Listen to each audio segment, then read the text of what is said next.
Greetings and welcome back, everybody. This is Into the Nexus, the podcast all about Heroes of the Storm, the game that figured some key things out long before League of Legends. I'm Garrett Weinzierl, here as always with Kyle Fergusson. How are you doing this week, buddy? I'm doing well. I've got a very full head today. There's a lot going on with Heroes. My brain is bursting. Do you smell that? It smells like HOTS Esports. Fresh baked HOTS Esports. Yeah. Also, it kind of smells like a pretzel booth at a mall. I'm also getting an odor of that, which we'll talk about here in a second. But do they have a hot dog on a stick there? There's a weird crossover between Heroes Esports and your favorite mall snacks that we're going to talk about. Yeah. Later on. What's your go-to mall snack, Kyle, since we might be enjoying some HOTS Esports at a mall in the near future? Well, when I was younger and I went to malls, I wasn't opposed to the sesame chicken or like a teriyaki bowl. Ooh. Since growing up and becoming more selective about my foods, I've grown past such things. But hot dog on a stick lemonade was always really good. Goofy outfits aside. I'm assuming two separate things, right? There's not a lemonade flavored hot dog on a stick. No, wait, are you not aware of a hot dog on a stick? I am not aware. Are you talking about a corn dog? It sounds like you're talking about a corn dog. I think so. Was it breaded? I never bought it. I never bought it. Have you ever had a corn dog? Do you even know what I'm talking about? I feel like I feel like I'm talking to someone that just walked out of a portal from another dimension. What the hell is hot dog on a stick? You know the tops of like a carousel or those big tarps children play with, where they go whoa and like balls pop up and do popcorn? Yes. Okay. Now imagine that pattern on a hat and a t-shirt. Okay, this was not a staple of my mall going youth. What I'm saying is you've probably seen it. I know Family Guy, South Park, many different TV shows have had mall-based workers in this exact outfit as a reference to hot dog on a stick. Okay, yeah, I really don't think we've had that, man. Well, there was a certain amount of, like, in these ridiculous outfits, they would perform manual labor. And some of the things they would do is hand dunk the corn dogs. But in particular, they had basically a giant Looney Tunes style TNT press that they would make lemonade with. And it was delicious lemonade. Okay, yeah, no, this is not a thing in Florida malls at all. No, but you guys got Publix, so. Yeah, we'd go to the Chick-fil-A for lemonade because they were the only place that had like scratch-made lemonade. And then it was all like Cinnabon or pretzels, man. That's okay. Pretzels are a classic. Pretzels are a classic. Yeah, wow, you're blowing my mind right now. I feel like I missed out. Not a big corn dog fan, but apparently I missed out.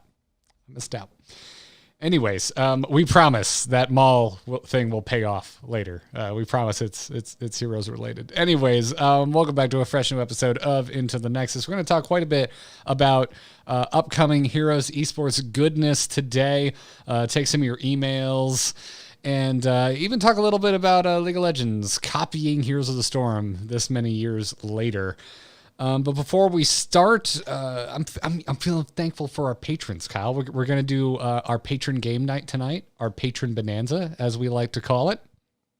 And we've got another new patron this week, Kyle. I believe that makes a full month streak, 4 weeks in a row, where every week we have had at least one new patron. Nice. We are long in the tooth, man. This show has been around for a long time. Yeah. Heroes of the Storm has been around for a long time. We have seen ups and downs and things we thought were down, but like the game came back kicking anyway. And so if you're signing up, if you're supporting us over at patreon.com/ITN, thank you so much. It means the world to us. This show helps us actually pay our bills. So thank you for the support and go check it out. You get access to our Discord, get an ad-free version of the show, sign up to come play in the game nights with us. We'll be playing some Heroes of the Storm with some patrons tonight, as a matter of fact. And to our most recent patron, whose name involves a reference near and dear to my heart, I want to say thank you to Ben182. I don't miss you, Ben, because you're here. Aw. Yeah. It's probably a song I don't know. It's literally called I Miss You. Oh, okay. Hello there. Oh no! Yeah. I'm sorry. Yeah. Oh, okay. Yeah. Yeah, I'll get the guitar, man. That one, I can play that one from memory. Yeah, actually that one would suck because that's like an acoustic bass, and yeah, that'd be a bad thing to try and do by yourself.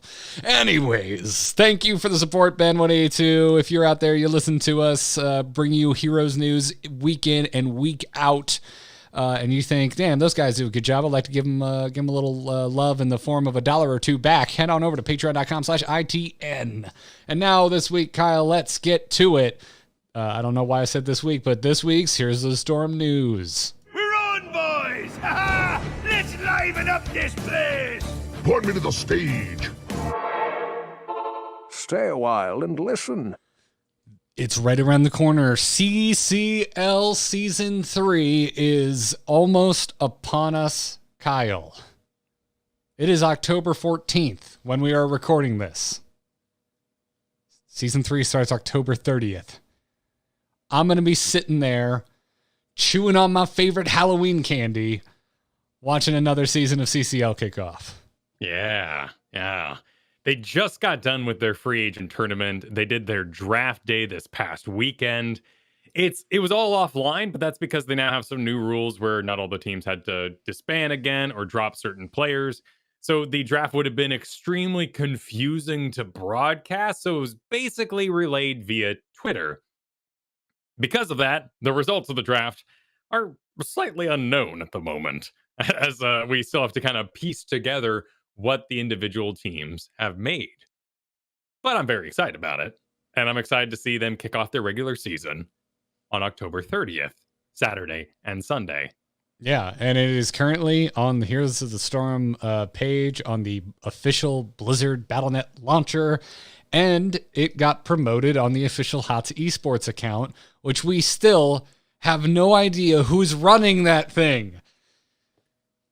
But they're allowed to be cute, which is nice. Somebody kicked someone. This is like a pirate operation, man. I'm like, my new tinfoil hat theory is whoever has access to this, like, they're not even a Blizzard anymore. They're just do it for the sheer passion of it. They're ex Heroes of the Storm devs, or maybe ex Community Heroes people, and they've just gone full on guerrilla warfare for Heroes of the Storm community esports hype. Could be. And to them, I would like to say, hey, could we get a little guerrilla warfare for podcast type? That'd be great. Thanks. Now, to be fair, this is the Blizzard Esports account, not Blizz Heroes, the Heroes of the Storm account. Yes, it's the @Heroes Esports account, which still has banner art of HGC. So the keys to the kingdom are perhaps mobile at the moment. I mean, we talked about this, I think, almost a year ago was the first time we saw like clandestine tweets out of nowhere coming out of the official Heroes Esports account. Yeah, and like I think did we accost? I don't remember if it was privately or on the show that we were like, "Yo, Brew, is this you? Blink twice if it's you." And he denied it. So I don't know. Either way, who's doing fun to this. see them putting an official voice to it, putting their own stamp to it, and getting the word out there. The tournament we've seen before, and the broadcast will be as we've seen the previous 2 seasons. So it's all very exciting and can be quite meta-defining, informs their own balance at home here and there, though not necessarily timed out for the tournament, so you don't need to worry about them, delaying balance for the season. It just happens, and the players have to deal, which I think personally is very exciting. Players, however, losing your Stukov, losing your Lucio mid-season might be a big deal. By the way, those heroes are doing fine. In fact, Lucio is looking really, really good right now for a number of reasons. We'll probably see a lot of him coming up. But the big news out of that particular company that runs CCL is that they got themselves a studio. They did, not just any studio. So Wisdom Gaming, which puts on the CCL, which owns HeroesHearth. Is that actually, I don't know what the technical hierarchy is, but that's an accurate assessment, right? Correct. Okay. So Wisdom Gaming is the sort of parent company, if you will, that is hosting HeroesHearth CCL. Yes. They have entered into what's being referred to as a long-term partnership with Mall of America, which I've heard referenced many times, but I didn't realize it's a pretty serious, famous American mall in Minnesota. You didn't hear of Mall of America, but you said I'm vaguely aware of it. Yeah. Like I know like haven't there been like, isn't that like usually a stop for like American Idol auditions and stuff like that? Very much so. Or squeezed into live action TV shows kind of randomly. Like I think Sabrina, the Teenage Witch had an episode there. Oh, really? And wait, like the like Zoom old kids school, run around old there. school, Yeah, like Melissa Joan Hart, Clarissa or Sabrina. It's not so different than you might end up at like Disney or Universal Studios or do some sort of promotion with them. Yeah. The Mall of America is the largest mall in America, and it's massive, and it happens to be located there in Minnesota, where Wisdom makes its home. Okay, well, whatever, excuse my unfamiliarity with it, because it sounds like I might be making a trip soon-ish. Gonna need to go see what the hell's going on over there.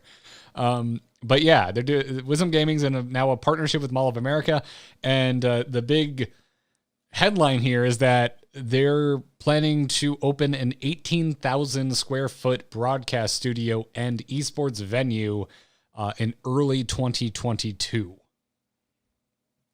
Now, I want to jump ahead a little bit here, because if you've been watching what's going on with Wisdom Gaming, they recently announced Torrent, which is more in the kind of Rocket League sort of sphere. They had a bunch of, skins that they're putting in that game for their teams that they own that compete.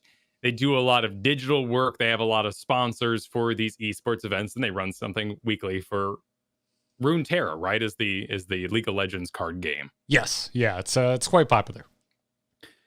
They do a lot of side stuff, including HeroesHearth Esports CCL.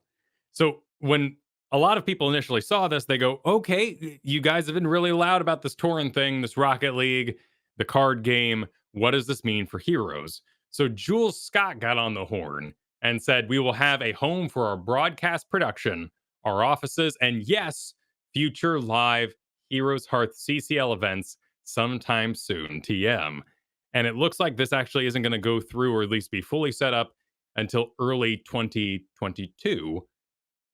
But the soon TM suggests that this may not be ready for a CCL Season 4. Yeah, well, I mean, yeah, it depends on so many factors, right? Like it opening up, and plus we're still dealing with COVID and concerns around that. Like I certainly have gotten way more comfortable going out and living my life and doing things post the vaccine, but that's not the case for everybody.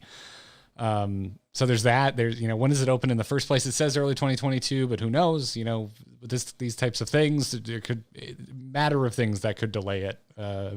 Simply via like construction is a concern where there's, only so much can be guaranteed.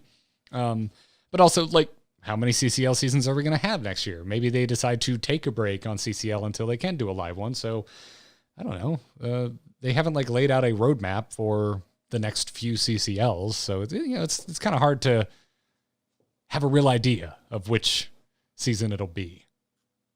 It's a fascinating acquisition. Yeah.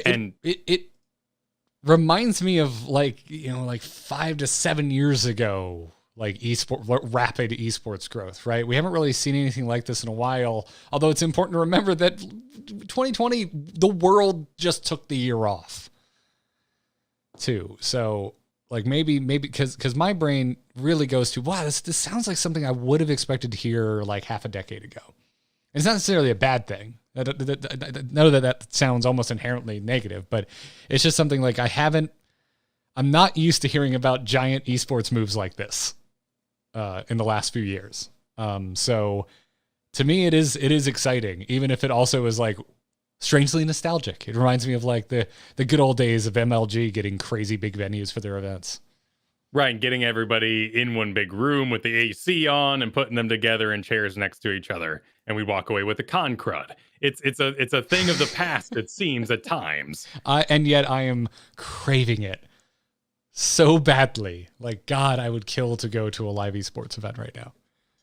What's the state of the Overwatch arena? Because that was the Fusion Arena. I have no idea. Located in Philadelphia, Pennsylvania, and they announced that back in March of 2019. I really don't know. Yeah, it is the Fusion Arena. It says here that their plans were to open prior the 2021 Overwatch season. Which every time it says Al, I think of Harry Potter, but that's my own personal problem. Yeah, I know Overwatch League was like really, really impacted by COVID. Yeah.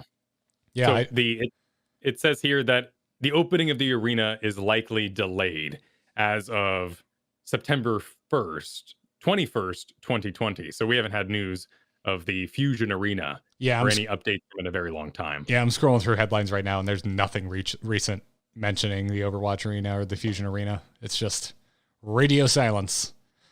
So this is quite exciting. I'd be more excited anyway because it involves esports, that I watch. I don't keep up with Overwatch anymore. So this is some of the things. Go ahead. Some of the things I see about this are beautiful ideas from my youth. The idea of a gaming lounge, food and beverages for sale, seating for a live studio audience. Some of these things I've outgrown, frankly. Being a dad and all that, I don't get out much. But we did a lot of MLG traveling when we started up the StarCast show, when we were doing early Heroes of the Storm stuff. It was a big, big part of our lives. And it's really exciting to see something like that come back and plan for the future. My first question was, are malls working? And I'm not begrudging the company here. More so that I have moved outside the demographic that is serviced by a mall. And I don't really go for indoor walks anymore. But this led me down a bit of a rabbit hole because one of the quotes, this was from Nicole Duquesne Spencer, Vice President of Sales and Partnership at Wisdom Gaming. You may know them from Heroes of Fitness. They said in a quote to Forbes, reaching the Gen Zs and reaching millennials, they are a tough to reach market. They're the ad blockers, the cord cutters, they skip commercials. For brands to find new ways to authentically and effectively reach that demographic, one of the best opportunities is esports and gaming. That's where Wisdom comes in. We're the ones that can help advise brands on how to effectively enter that space and talk with the audience. Now, this, of course, led me to go, wait a minute. So young people still like malls then? And they do. In fact, some 50% of Gen Zs in independent Business Insider articles and all that sort of thing say that they'd rather shop at a brick and mortar store so they can try things on, which makes a lot of sense because when you're dealing with allowance in some cases, but mostly cash, maybe credit card in all of your parents' mailbox, it's nice to get out of the house and actually try on the item and hang out with your friends. Whereas I'm very much now of I have a tape measure. I will buy my clothes online after all. I still can't stand shopping online for clothes. I hate it. I'm pretty good at it. But I use a tape measurer and do a lot of research on shape and read a lot of reviews. I'm a very review-based gamer as well as a shopper. Mm-hmm. Fair enough. Yeah, I don't know. It's just like the whole mall situation around here has been very hot and cold. Like we got a big brand new one in the last half decade. But that plus COVID kind of had this it kind of sucked the life out of every other mall in a 50-mile radius. So like the mall of my youth is a ghost town. They turned it into a voting location during the last election. Then they turned it into a vaccine location when those started rolling out. It is empty. All that's left is a Costco, a Hot Topic, and a pretzel stand. So it's basically a Joann's and Spirit is moving in. Pretty much. Yes. Spirit. Actually, there is a Spirit there. Katie and I went a few weeks ago because there's a Spirit Halloween in there. I will say in the Pacific Northwest, because it gets very cold and very rainy, malls have a very real life here, and they can become more of a theme park location with exclusive Star Wars stores and Lego shops, large food courts and all that to keep people indoors all day. And that is not the Mall of America. The Mall of America is massive and very much like a downtown Disney type sort of experience. Well, it has a theme park in it. It has Nickelodeon Yeah. Universe. There's 2 Nickelodeon Universe locations. I was only very recently made aware of this, funny enough, because of another podcast. Giant Bombcast mentioned it, I think, 2 weeks ago, but they talked about the Jersey location. It is an entirely indoor theme park, but it has like full-size freaking roller coasters and rides.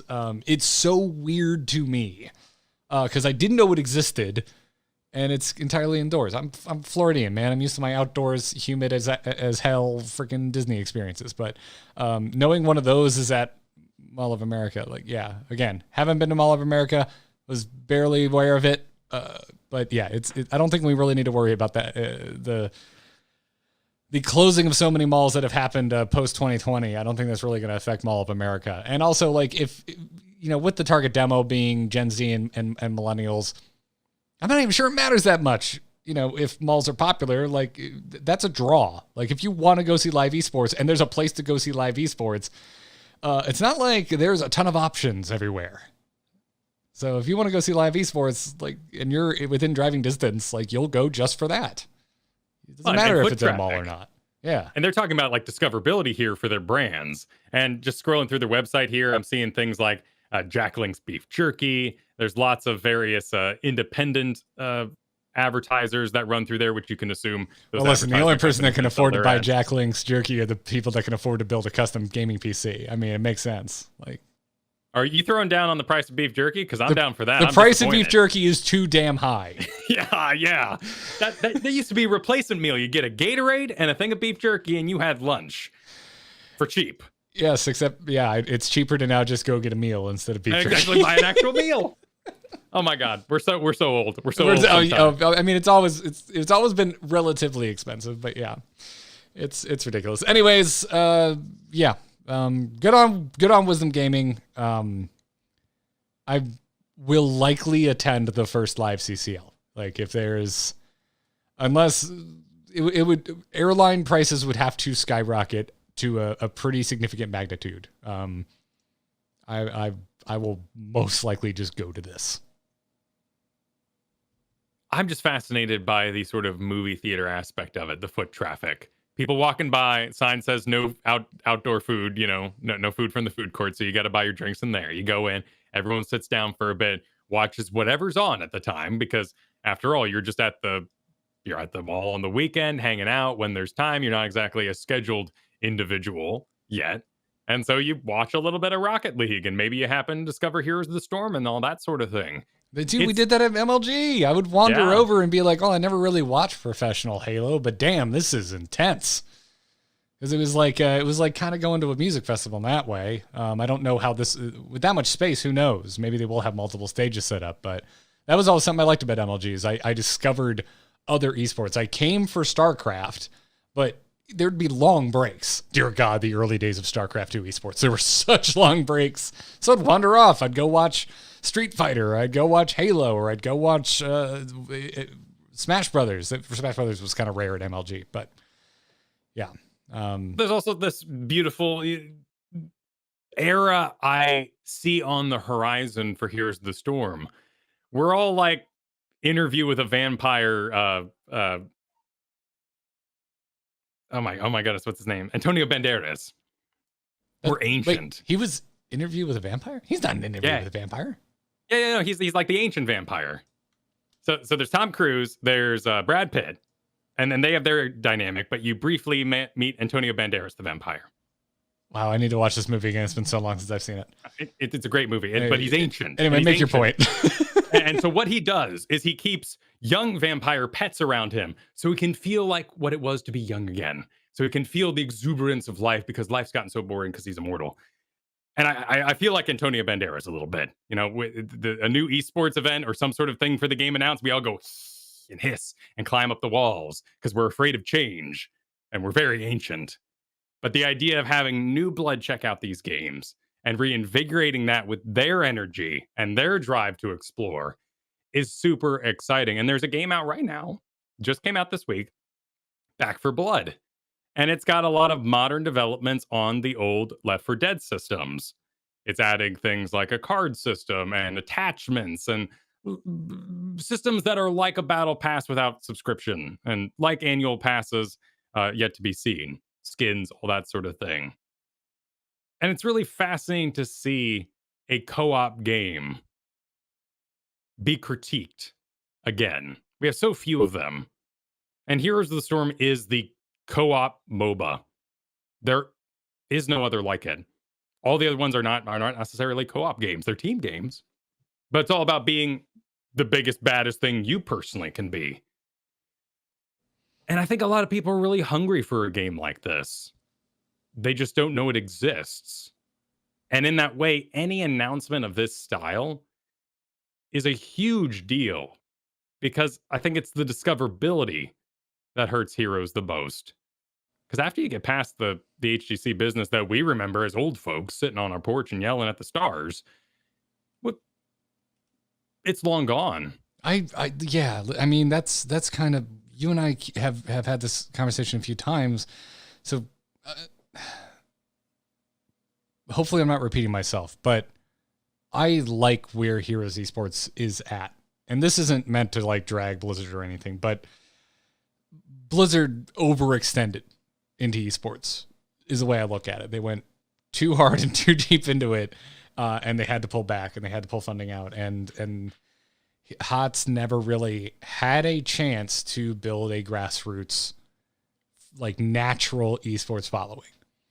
And what we have had in the wake of HGC is exactly that. We have had your NGSs, we've had your CCLs, we have had our like true grassroots esports that exists because fans and players want it to exist rather than corporate dollars want it to advertise. And, you know, having lived through that, I think this is healthier. I think this is more sustainable. And I'm also biased because this is more cut from the cloth of esports that I grew up on. This is what esports was.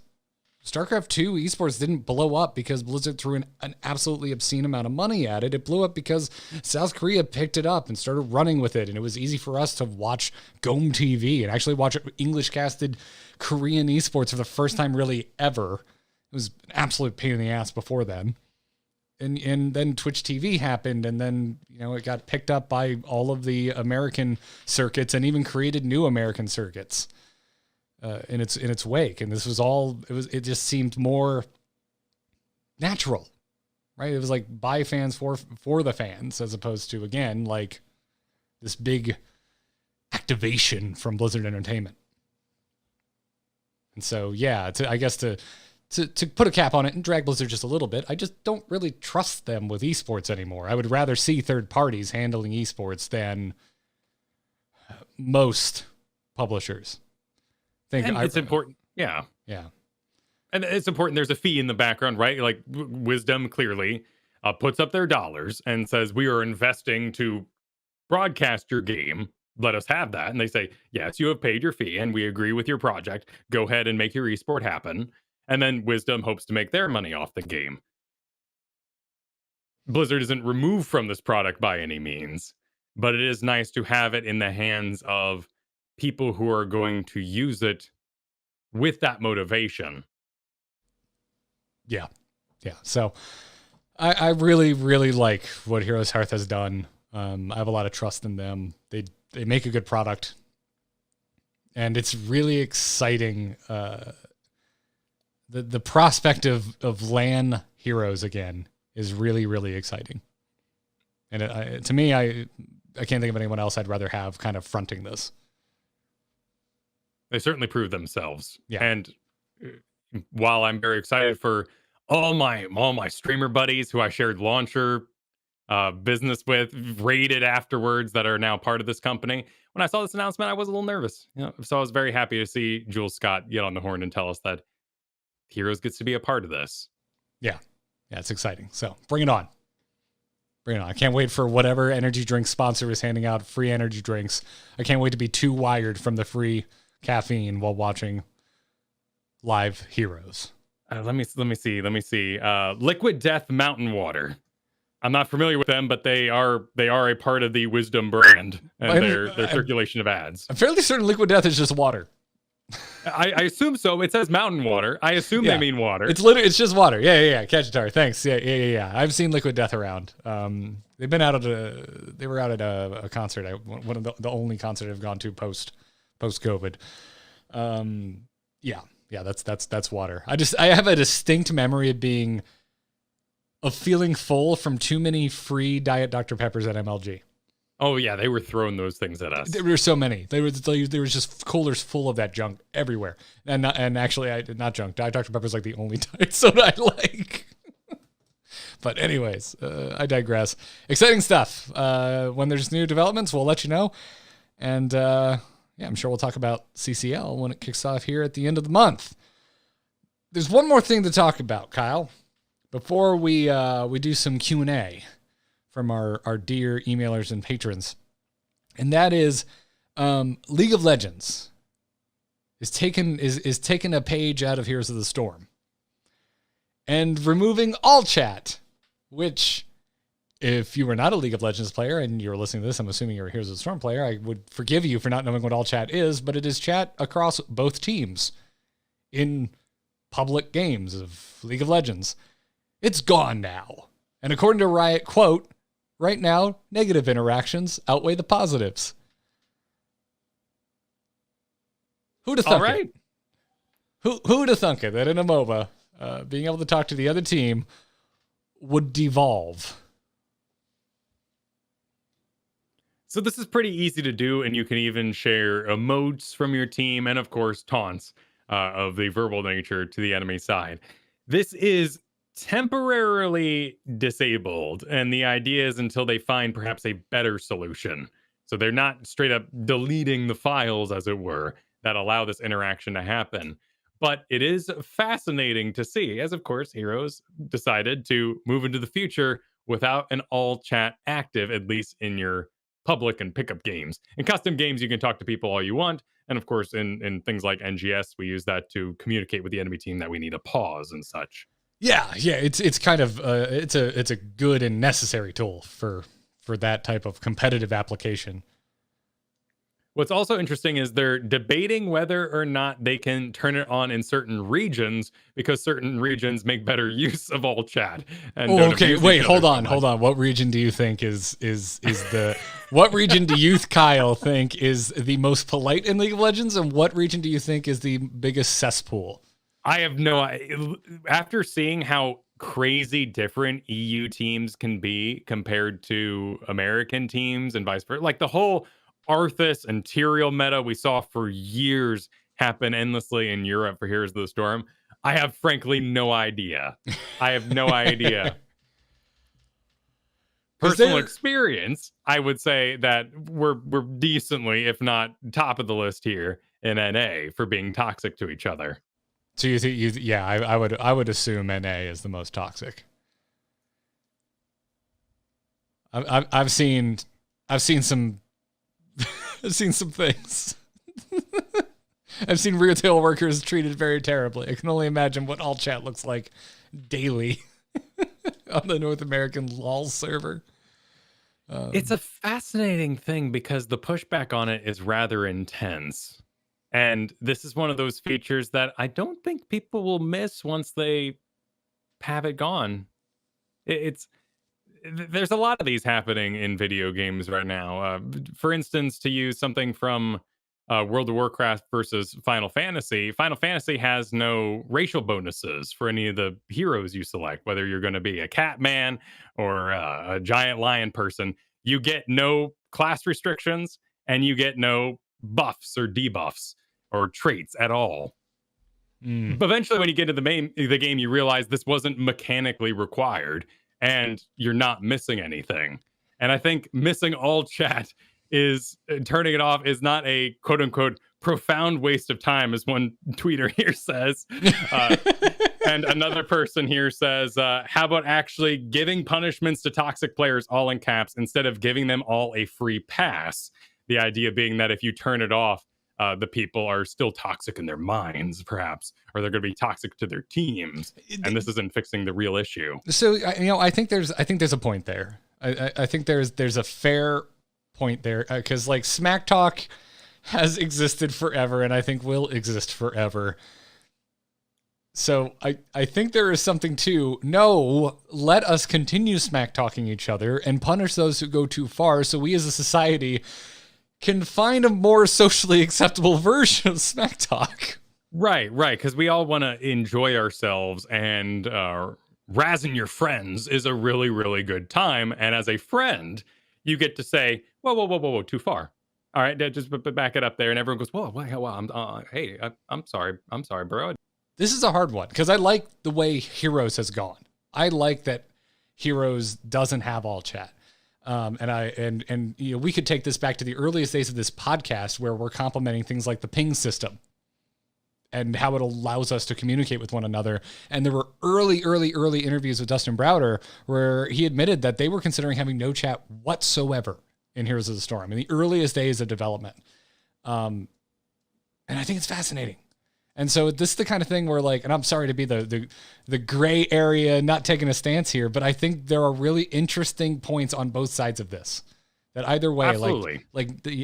I find the creative game design of not being able to communicate either at all or in certain circumstances leads to really interesting game systems. But also, as far as like social progress, can you tell I'm in a master's course right now, Kyle? Like social, societal progress. There's a part of me that goes, no, you don't really get that unless you kind of just bear all that ugliness to get it out there, and we start figuring out where the line is. I think a lot of this is on all our minds right now, and a lot of people in this last year have moved online and discovered that a lot of us were mean to each other for fun, but they're not aware our generation of that. were dicks. We were terrible to each other. Well, and there's this Masters player everyone knows talks like a huge butthead, and he doesn't really get reported for it because he's always right. And this is just who they are. It's because of Heroes being like a smaller community. Everyone's just like, there goes that Dahaka player again. They're always right. They say it in a profoundly aggressive way, but they're always right about what they have to say when they inform people why they're playing wrong, why they're screwing up their game. And in this small community, we just sort of go, well, yeah. That's them. They're fine, by the way. They're not like hella pissed. They're going to be fine next game either. Their tilt doesn't roll from game to game. So a lot of people just kind of let them go. But you bring in a new audience to meet this person, and they're, of course, going to report them. They're going to find them extremely abrasive. And it's just some people use this as a strategy. Like StarCraft, there were people who would spam you that had the spare APM to tilt you with words. And it was part of their sweet strat to win the video game. So I can see why perhaps you're such a prolific typer. Not only do you have spare time to yell at Riot on Twitter here as I'm reading, you also use that as part of your profound strategy. But I think, much like Heroes of the Storm, we found that you're not going to miss it. And I think it's actually a better feature, and there's better places to put your energy. Yeah, I agree. Like I said, it's I like the reality of Heroes of the Storm. I like the game that we have and the way it's built socially. So I tend to lean that way. But I don't see all of the pushback on the league side of things as without merit. Like I see where some of this is coming from. Obviously, some people just want to be toxic for toxic's sake, and I'm like, yeah, whatever. I'm not rooting for you, buddy. Absolutely. but yeah, it's absolutely, it's insane. But it highlights perhaps what the real problem is with something like League is that they feel like they're not being properly moderated, and this feels like another system coming in to restrict them, who are perhaps enjoying being awful to each other, or in fact just there are those experiences where you go, damn, nice move, and they go winky face maybe, and you're like, I was trying to be cool, I was trying to be nice to you. But sometimes you actually have the few and far between 1 out of 20 you have a legit experience, and something like Dota is the one I've played the most, where you flatter each other. You both go, thanks, good game. Oh, that was an awesome play. Hey, I didn't know you were going to be there. Nice job. More likely you're going to say, Pudge again? Really? Jeez, why to throw this whole match into the same match it always is, something along those lines. Yeah. Well, it's also interesting too, because, you know, as someone, I'm obviously teasing. It's like, oh, League of Legends is ripping off Heroes of the Storm. Right? And I'll take any excuse I can to feel smug towards the biggest MOBA in the world.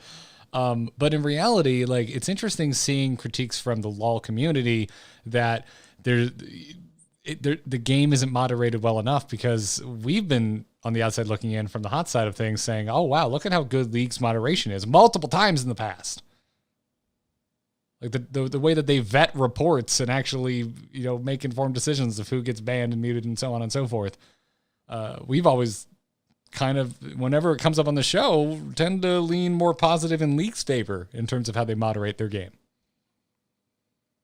Particularly with Light Smites, that was one of my favorite things on the internet. Since then, they've left the company, I believe. I'm not sure where they are now.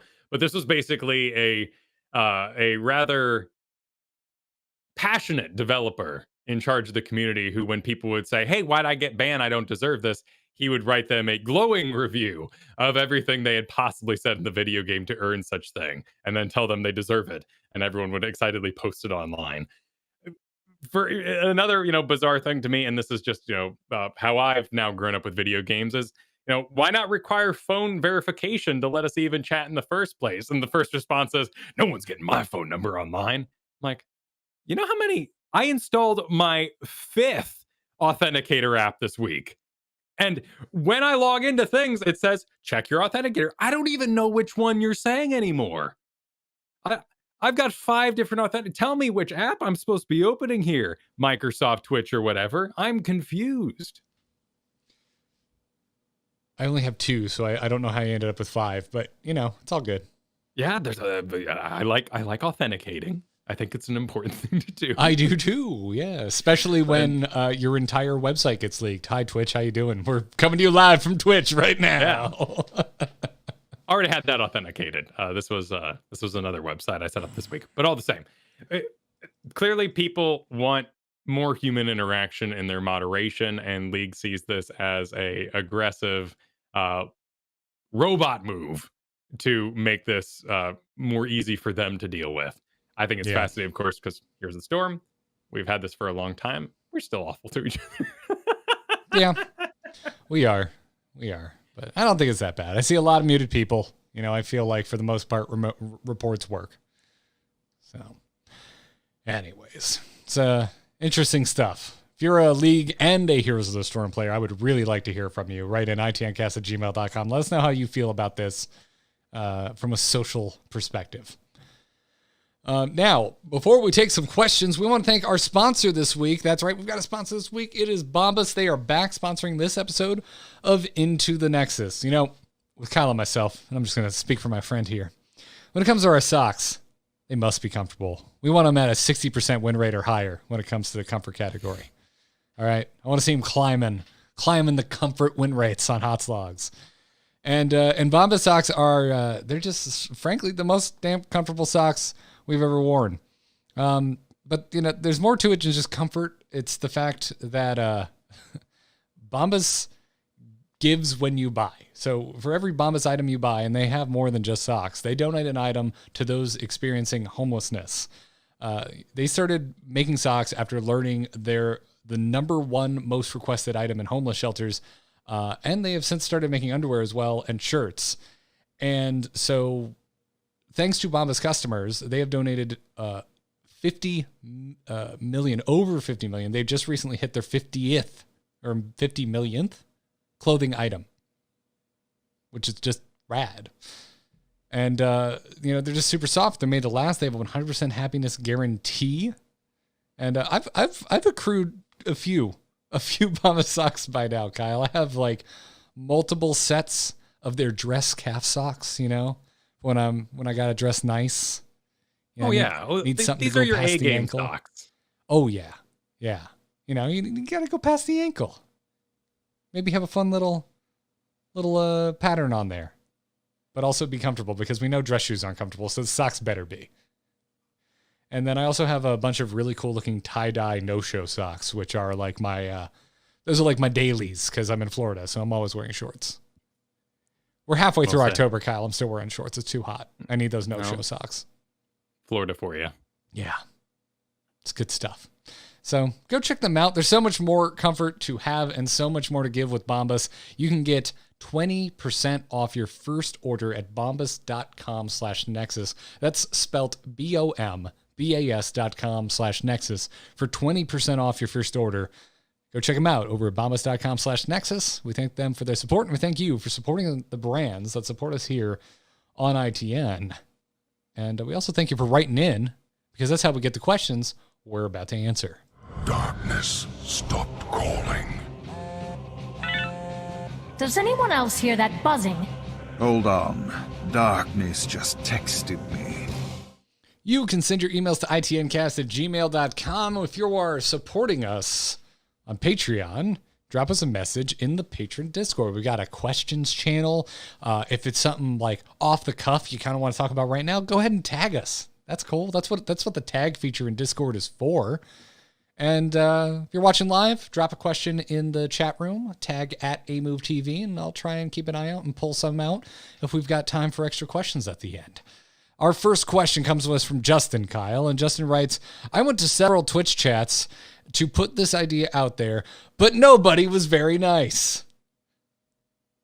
This is why all chat gets disabled, Kyle. I think if Twitch disabled their all chat, there might be some fundamental issues.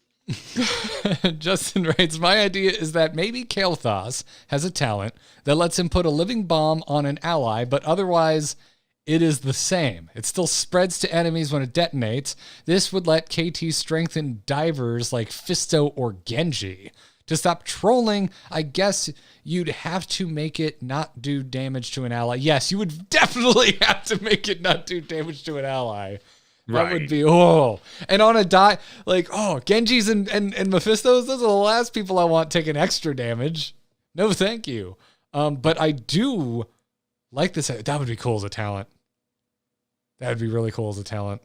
Justin's teeing it up as a talent as well. Yeah. I don't know if I love this as normal baked in ability, but no. Talenting into this, like Ragnaros can do this, empowers an ally to like run forward and burst with lava. Sure, he can always do that, but he adds a bunch of benefits, including a 40% slow, I believe, off the top of my head, which is a pretty big deal for your Muradins, your tanks, and something like this Genji or even Mephisto situation that you're bringing up here. I think it's a really cool idea. I can see why, I don't know the Twitch chats he went to, why they would immediately reject it, because the idea of Kael'thas having draft recovery is a really scary idea. The low leagues, gold and below, just don't want Kael'thas to get any buffs ever, so they're going to hate your idea no matter what you do there.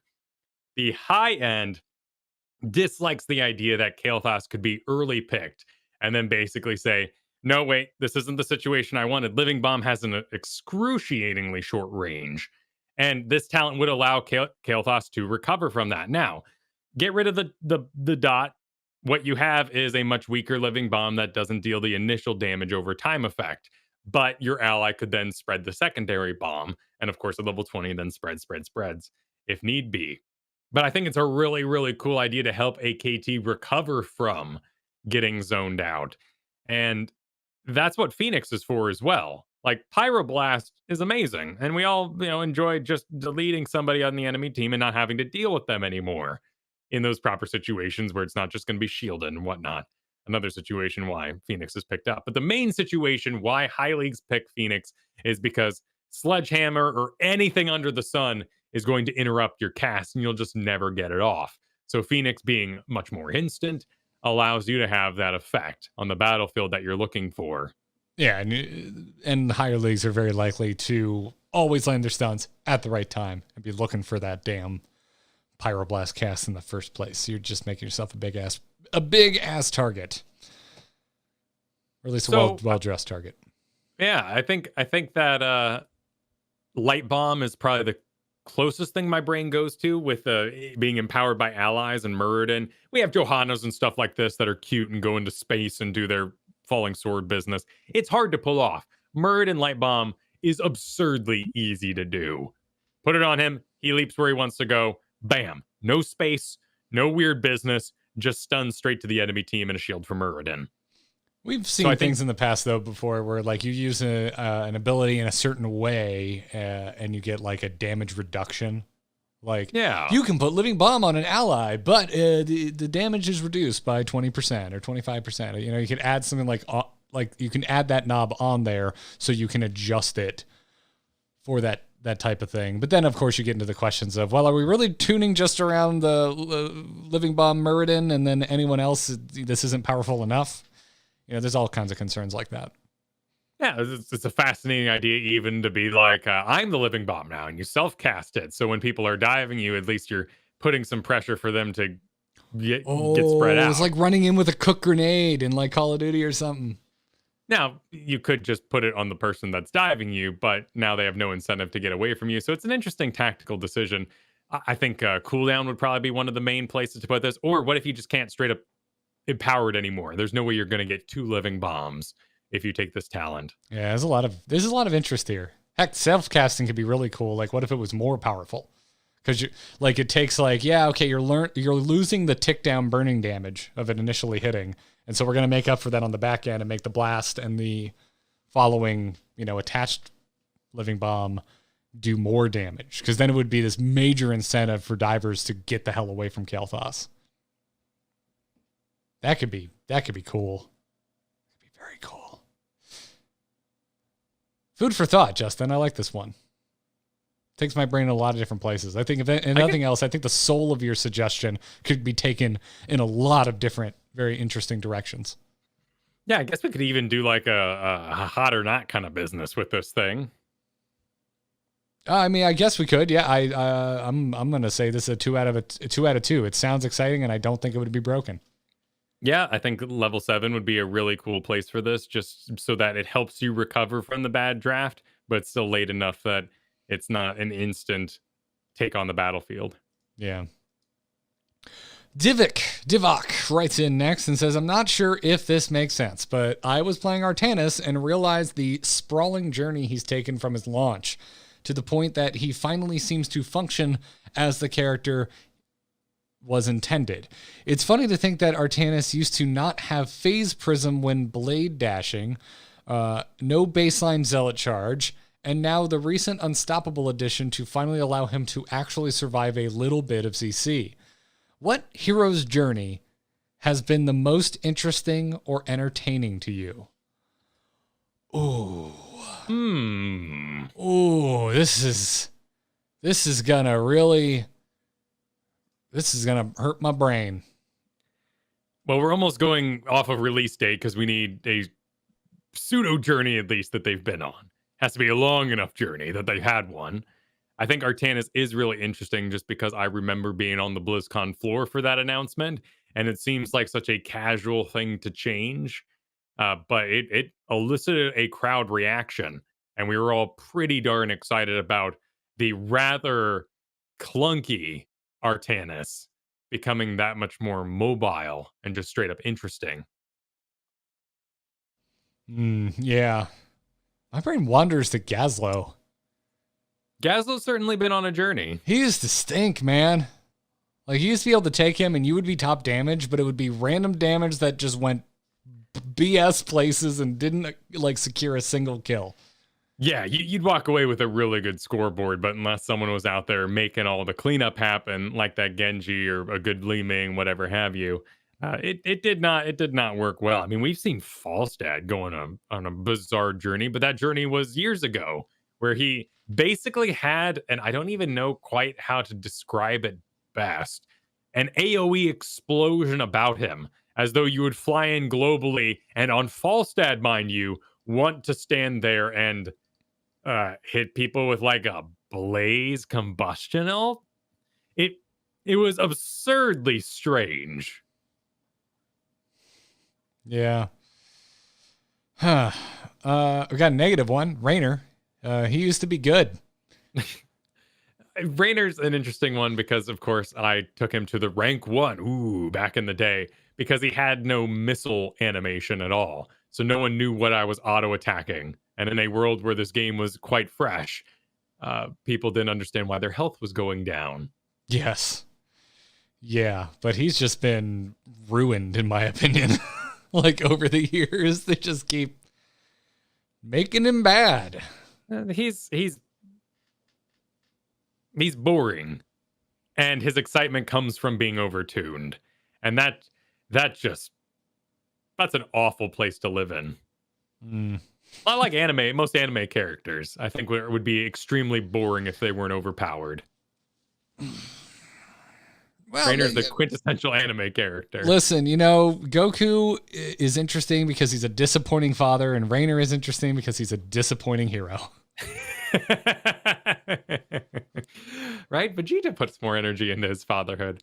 You're right. Yeah, Goku is a horrible dad. Absolutely horrible dad. But at least you can say your dad saved the world and didn't complain about it the whole time. It's because he was always drunk. I saw how much beer was in his fridge. Let's think about some others here. Greymane, if you can believe, once had a cocktail exclusive meta build, an entire period of years where cocktail build was number 1. Yeah, you're right. You were like de-incentivized to ever be a wolf. Just back there throwing your cocktails. Now, we could also say that all his other abilities were great. You had to shore up the one that was awful, but it was still a very strange time for Greymane, and it did do a lot of damage. It was, when stacked properly, a bit overtuned. Diva's journey has been extremely casual, particularly maybe just because she's not as played or maybe well beloved in this game as something like Artanis. Maybe not quick match mained as much as Artanis. But I think Diva has really entered a healthy, very fun spot with her reworks and the way she's been designed. Yeah. Lily's gotten so much better. That's sure.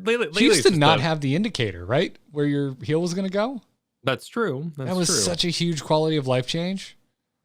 Like, it added skill to Lily because you could, aim your heals better and more consistently. I think the saddest journey for a lot of people out there, in fact, the journey I've heard made them quit the game the most, Murky. There was a lot of Murky mains out there that really liked that original design philosophy. Yeah, he was so toxic, though. Oh, yeah. He was such a toxic hero. Of course, we still have Abathur. To be fair, looking ahead a little bit here, we got Wisdom Gaming doing stuff. We got Heroes looking like a really good co-op game. People are hungry for co-op games. People are getting sick of the mentality of the I'm going to carry this, you stand back kind of gamer. Our next hero is really, really important to bring that audience in. I don't think we need a tank. I think we're good. I don't think we need a healer. I think we're good. I think we need a real toxic POS to get people to come check out this game. All right. Next hero, toxic lane pusher, and revert Murky to being a toxic POS. Maybe the only way to counteract it. Put 2 of them in there. Yeah, really, in all honesty, show what you're capable of coming up here. That would be so awesome. I think Bruiser's really filled out too. And we got an overpowered Dahaka right now, but there's a lot of fascinating ideas. Hogger was such a cool design. Not a lot of people enjoyed him directly. I still play him quite a bit. Yeah, I don't like playing him. I think he's so different and fun than what I can do in other MOBAs. I really, really enjoy getting to do him. Infernal Shrines, right? You just bounce freely. It's really fun to set up all the merc camps and stuff like that. But I really, really am hopeful that whatever awaits us next is just absurdly weird and shows off the co-op nature of this game. I hadn't really thought about that, but dude, I think you're right. I think you're right. Sylvanas, I think, is my final one that comes to mind. Just her kind of being this one trick, not too unlike Murky, just this kind of one trick lane pushing toxic bag, and retained a good amount of, I think, what like the key draw of Sylvanas was. Like, to me, like, if she had lost possession and Black Arrow, like, it really would have killed the character for me. But retaining that while becoming a real assassin, like a true ranged assassin, I think it was the first really impressive rework, and I think still might be one of the most impressive reworks. I think that's well said. Yeah, I agree. It translates on the surface. It seems much harder to do, but it translated very, very well to just ranged assassin. Yeah. Yeah. Anything else from you, or are we moving on to Corny? I'm good. I'm good. All right, Corny wants to know, are we really calling this hot or not? Well, we were calling it sexy or unsexy, and I think this hot or not is just a better, more marketable term. It reminds me of like Angel Fire bikini websites of the mid-90s. Oh, you're right. They did call that hot or not. I think of those books like Eat This, Not That when I think of hot or not. I think of skeezy mid-90s homemade websites. Yeah. I guess we're at weird times the past. We're just going to call it exciting and broken. Is this exciting and broken? Okay. Exciting and not broken. Is this exciting and not broken? Corny wants to know, ABBA rework idea. Either baseline, monstrosity, or clone. All right, you got to pick one here, Corny. My logic is is his early game is too weak pre-10, so early monstrosity lets him solo lane. Alternatively, early clone lets him compete for early objectives instead of assuming you'll be behind pre-10. Obviously, you'll have to give him another alt, new PvE to compete with monstrosity, or new team fight alt for clone. Likely need to adjust his power pie. Definitely exciting. This is the most broken thing anyone's ever suggested in this segment. Now hold up. I will not hold up. This is broken. I want to hold up. Now hold up, because we got a guy called Varian who picks his heroic early. Now, what's to say Abathur couldn't get one of these at level 1? And what's to say we couldn't put it on a cooldown, much like Ragnaros's Molten Core or Deathwing's Cataclysm? You can't use it in the first 3 minutes, for instance. And we just take level 1 talent, put it at 4, level 7 talents at 10, and there's no heroic choice for Abathur. He's made it nice and early, and he gets to use it around the time of the very, very first objective, 3 minutes.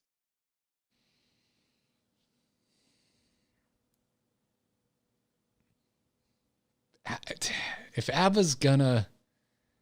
Wait, hold on. Are you advocating for clone, or are you advocating for monstrosity?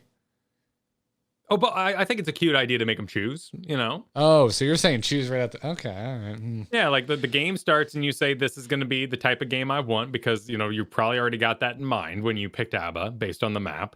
And you're going to pick that at 1, get it at the 3-minute mark, and lo and behold, that's your contribution. I really don't like the idea of Abathur just being safe from level 1 by having level 1 monstrosity.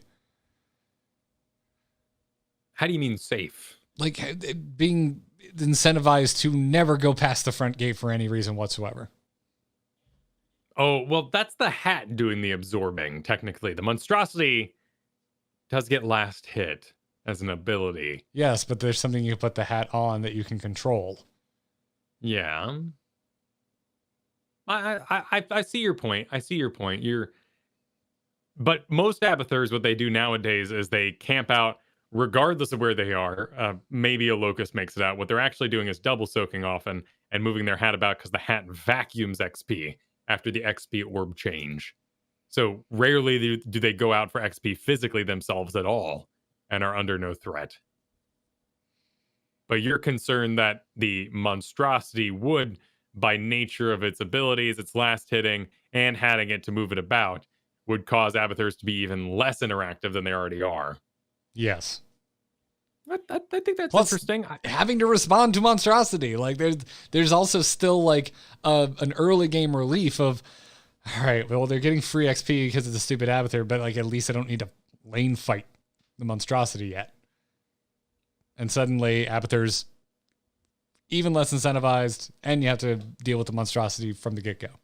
Yeah. Monstrosity is absurdly distressing and can be a lot of trouble to deal with for sure. An endless merc wave. Endless. It is a constant. It's like constant merc pressure. So you're more concerned about the monstrosity of all things. I'm concerned about both. Like, falling behind against an Abathur sucks. Like, it is not fun. And either of these, I think, leads to a consistent Abathur lead. Ultimate Evolution right now gives 20% spell power, 20% bonus attack damage, and 10% movement speed. What if it was gone? What if you got rid of those bonuses and just a hero shows up for a team fight, Cursed Hollow? Like that's just a 5v5. That's just a proper fight. Ain't nothing weird about that.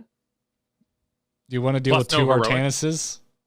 Yeah. Chevron, what's the most toxic double thing you don't want to see on a level 4 tribute fight? Let's see. Double Artanuses, double Kerrigans. Does that sound like a fun time, Kyle? Oh, another Uther. Let's just have 2 point-and-click stuns at level freaking 4. Yeah, it sounds like a good time. You do make a very aggressive but good point. Two Anubarax. Oh, yeah, bring it on. Oh, it's a party, man. Game over, man. The fact that Ultimate Evolution doesn't get any talents is one of like the bad sides of it. By having the Ultimate Evolution be available before talents would even have an impact makes that. But you're absolutely right. That 2 Uthers running at you in just base level 1 form is way more intimidating than perhaps even a level 10 and a level 10. So a weaker, no talent Uther running alongside a talented Uther. Yeah. Man, I'm happy to hear your thoughts. I will not be convinced. You know who doesn't need help is Abathur, in my opinion. And this is some serious help. Now, are you saying he doesn't need help, or you don't want any more playtime for him? You just don't want to see them. Those are not mutually exclusive. Okay, that's fair. Abathur does not need help, and I would be fine not ending up in another Abathur game. I still definitely hate Junkrat more right now. But he's up there. Abathur is up there.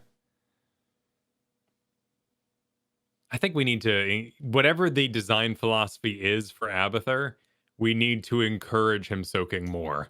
I have seen too many Abathurs complain at the end of game, middle of game, why isn't anyone soaking? And we all go, what now? What's going on back there? How? You can literally fly around and soak everything. How is this a complaint to you?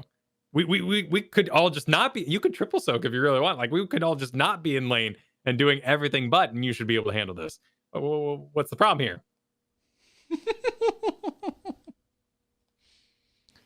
Yeah. I don't know.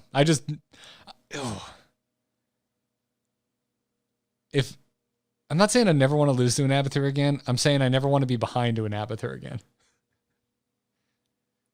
I think this is a 2 out of 2 spot. Level 1, give him Ultimate Evolution, take away all the bonuses. Monstrosity. Okay. Monstrosity is taken in a draft format where it'll do best, and it is absurdly toxic. And I hate it. I feel like Corny and I know each other well enough that I can be brutally honest with him and say that this is a 1 out of 1 and you are a madman. And this is the most unreasonable suggestion I've ever read. All right. That's where I'm at. Okay. This one is so controversial for me that I want Rajar's take on this. I want to, Rajar, if you are listening to this episode, please tweet at ITNcast and let us know if you think if this is just so far off base, like you can't do it. We need to phone a friend. Yeah. Yeah. This Corny, you have riled me up. This feels like this is nightmare fuel for me. I'm going to have dreams about being 3 levels behind to an Abathur tonight. Yeah. Anyway, Jaisal in Twitch chat wants to know, hey, at AMoveTV, other than Uther and Brightwing, what heals can deal with being the target of the current dive meta, which is very much alive in quick match. My Tyrande just gets nailed by Illidan, Abathur, Diva, etc. Tyranda's my girl, but these dive comps make life tough. All right, I'll field this one because, Jaisal, I don't know if you just heard, but Kyle wants you to get nailed even worse by double Illidan Diva at like level 3 from an overpowered Abathur. Now, his hatred would not be 1,000 years. It would be a normal dive. He wouldn't have a heroic after all. Thank you, Kyle. However, this is a good question. We're all feeling this. Toronto's the top healer right now. Yeah. Toronto's the top healer. And yet, yeah, what do you do when you're a Tyrande and you just get dove? Not a lot, but if you're Tyrande, then you're building the more aggressive team anyway. Not that she's really a dive support, but what is a dive support that's not double support? Karazim. We're seeing Kharazim Uther in like Storm Division and High Leagues, and we'll likely see it throughout CCL. That's an Uther tank, by the way, but that's a dive comp. Rhaegar just isn't in existence right now. Your best healer to deal with being dove is going to be Stukov for reactive ballista sport, in a sense, to make it a problem for the enemy. If you're a catching type of team, if you're doing a we dive you, they dive you, and whoever lives the longest is the winner, I think Stukov would slow everybody and cause issues to the people who dove him, but would still get got. There's a premier liver. The guy who won't die, chugging his potions. Oh, Deckard. Yeah, that's... Deckard could kind of work both ways, which might be the perfect answer if we're looking at quick match, because you don't know what you're going to get. Quick match is like a box of chocolates. Yeah, you got the stuff to help out in front. You got rubies for them. You got rubies for you. You got drinks for them. You got drinks for you. You self-cast a root and run around through it, let it root and then run away. There's a lot you can do with Deckard to just keep on living and, in fact, make it a problem that the enemy has targeted you. And because of the nature of the potions, you're not as susceptible, if you've pre-set up or using something like Ruby, to stun dives. Like Lily, sure, she lives a lot, but a stun knocks her out pretty good because she's reliant on keeping those casts going, and any stun that comes into her is going to be a net loss in the number of cups she's been able to put out. Plus, the heroic gets countered. Yeah. It's quick match, so you don't know, right? I don't mind Lily. I think there's plenty of beneficial situations you can find yourself in, and you have a little bit more control of keeping yourself out of harm's way because of fast feet and whatnot. So if you're very confident in your Lily ability, I don't think it's too bad, but I like Deckard. I like Deckard a lot. I think if you are the diver, I think Deckard could help set up dives by catching folks with his slows. And if you are being dove, he can really help throw a monkey wrench into their diving plans with all of the zone control that he has, not to mention stay a while. So I like your Deckard answer. I think is like the perfect damn answer, dude. If you want to work a little harder than Deckard, then, self-cast and just drink in your own potions back, I do think Anduin is in a really good spot right now. He is currently... he's kind of up and coming. What's he sitting around right now? He's got like a 49% win rate, but he's just a lot of fun and has a lot of complexity to him. And he does okay in recovering from those situations, and particularly with like a piercing chastise, as well as even pulling an ally to you to help out in your current predicament. Yeah. But certainly not dive resistant. Just a great overall all-around healer. Yeah, interrupts can still be problematic with Anduin, so I don't know. Yeah, I'd say I put him maybe slightly ahead of Lily, but I think they both share similar concerns with having some of their life-saving abilities being interrupted. Yeah, but don't be Alexstrasza. Don't be Ana. No. There's lots of don't be's. No. Just no. Just no. Unless you're God tier Ana. God tier Ana or like a one-trick Ariel might be able to make some things happen. But if those are not the types of healers that you just go picking up on a whim, in my opinion. You need to spend some time. You need to familiarize yourself. You need to get real good.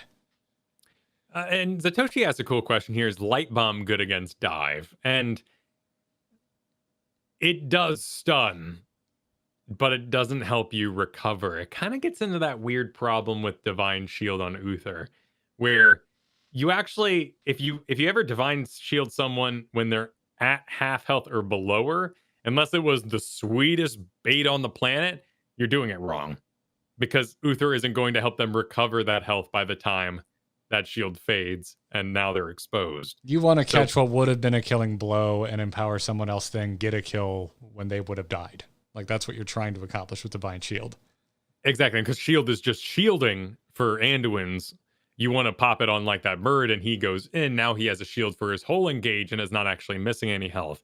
And if there is no stun, of course, Salvation is amazing, and a really cool tool I've seen many Anduins do is light grab Salvation. So they get dove, they light grab someone first, so they have a friend for this. You're basically reinforcing the idea, hey, stick around, I'd like some help, and here's my personal protection for that time.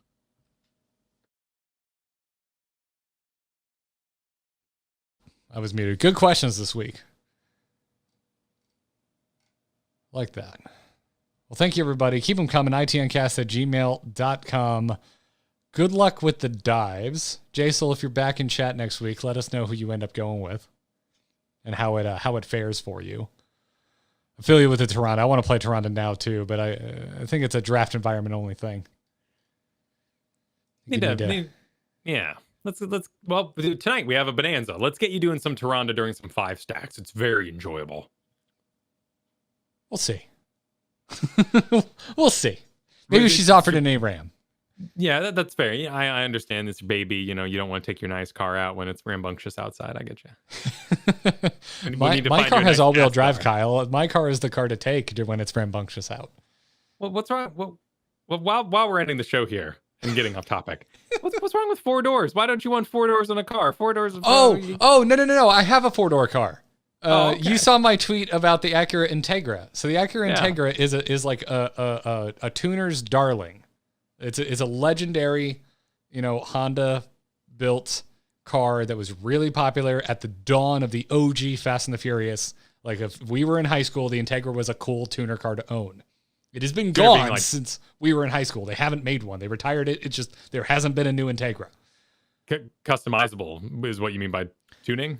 Yeah. Honda's just a general. You watch that first Fast and the Furious. It's a bunch of Honda Civics, and there's a bunch of Integras in the background. They were just popular, like cheap, affordable cars. Like our generation, the long and short of it is we got like our parents hand-me-down Honda Civics and Acura Integras and stuff like that. And then we found out you can modify them. Like they're effective grocery getters, but also you can slap a turbocharger under that hood and make it a fun car to blast around in.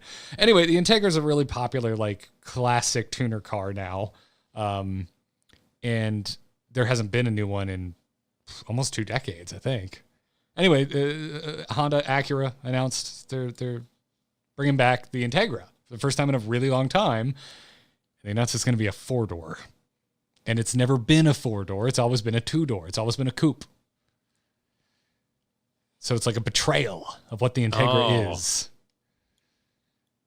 Oh, I see. So it's kind of like Overwatch coming out and saying, "Hey guys, check out our new game. By the way, 6 players." And you're like, "What? Wait, yeah, I don't have 6 friends. What the hell's wrong with you?" Or 5 friends. I have 4 friends. It'd be more if it was like it's seen from car enthusiasts as making concessions to be a crowd pleaser, to try and sell to a larger market. So it'd be like, I'm trying to think. It'd be like, here's the storm going, "Hey guys, Heroes 3.0 is coming. We're a battle royale now." And just like, no, that's not what I'm here for. Like, what do you do? I almost said battle pass, but I would actually love a Heroes of the Storm battle pass. I'd say it's like change. So yeah, I actually, at the end of the day, I think it's so cool they're bringing it back. I was tweeting earlier, if anyone's wondering what the hell we're talking about. They put out a commercial for the new Integra that's just, it's adorable. It is just this top view of a stick shift, and it's every generation of Integra's stick shift. As someone goes from first to second, it changes to the second gen. When they go to third, it's the third gen.